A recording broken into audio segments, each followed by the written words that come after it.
আসসালামু আলাইকুম। পাইথনের উপর আমাদের সেকেন্ড ভিডিও। প্রথম ভিডিও তো একদম ফার্স্ট প্রোগ্রাম দিচ্ছি। ওকে, আমরা পাইথনটা ওপেন করি আমাদের প্রোগ্রামে চলে যাই। এখানে ক্লিক করি, কোড স্পেস ডট লিখি। ওকে, এখানে আমরা কি লিখছিলাম? Hello Python I like you. আমরা আউটপুট এখানে পেয়ে গেছি, তাই না? তো এখানে আপনাদের এটা কেটে দেন। এটা কেটে দিলে চলে যাবে, ঠিক আছে? আমরা দ্বিতীয় যে জিনিসটা শিখবো সেটা হচ্ছে আমরা এটাকে কমান্ড করে রাখেন। হুম, আমরা নিচে চলে যাই। সেকেন্ড, ওকে, আমরা এখন ভেরিয়েবল দেখবো। জাভাস্ক্রিপ্টের ভেরিয়েবলের ভিডিও দেখছি, এখন জাভাস্ক্রিপ্ট পাইথনের ভেরিয়েবলের ভিডিও তো অবশ্যই দিতে হয়। ধরেন x is equal to 5000। Okay, sorry, না এগুলি লাগবে না, কোনো কমা টমা এত কিছু লাগে না। Python is a straight cut normal, একেবারে সিম্পল। y ধরেন ইকুয়াল টু, এখানে লিখলাম সেলিম, ঠিক আছে? That's it. এখন আমি প্রিন্ট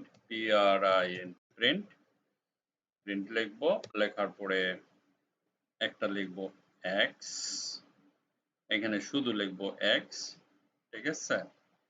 আর এখানে আরেকটা প্রিন্ট দিলাম, প্রিন্ট দেওয়ার পরে এখানে লিখবো y। That's it. কি হলো ঘটনাটা দেখেন, x, let, bar, const এগুলোর ধার ধারে না। এখানে Python is a straight cut, x is equal to 5000, সেমিকোলনের দরকার নেই। y is equal to Selim, এটা হলো স্ট্রিং লিখলাম। এখন প্রিন্ট x, প্রিন্ট y কি হবে?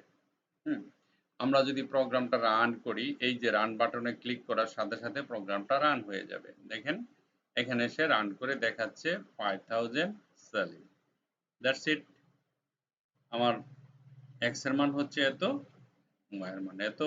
এখন আমি যদি এখানে ধরেন 500 লিখি, এখানে যদি লিখি ধরেন হ্যালো সেলিম,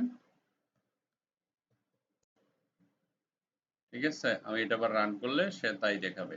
দেখেন এখানে আসেন, রান করছি, হ্যালো সেলিম, ঠিক আছে? 500 হ্যালো সেলিম, 0 সেকেন্ড, এত সেকেন্ড প্রোগ্রামটা রান হচ্ছে। দেখেন আমি এখানে কত 6 সেকেন্ড লাগছে, 0.6 সেকেন্ড, এখানে লাগছে 0.5, 0.50 এত সেকেন্ডস, ঠিক আছে? দ্যাটস ইট, এটুকুই। আশা করি বুঝতে পারছেন জিনিসটা, পাইথন কত সহজ জিনিস। এই যে এখানে লিখছি x equal to 500, y is equal to hello Salim, print x, print y. That's it. Okay, thank you very much for watching this video. Bye bye.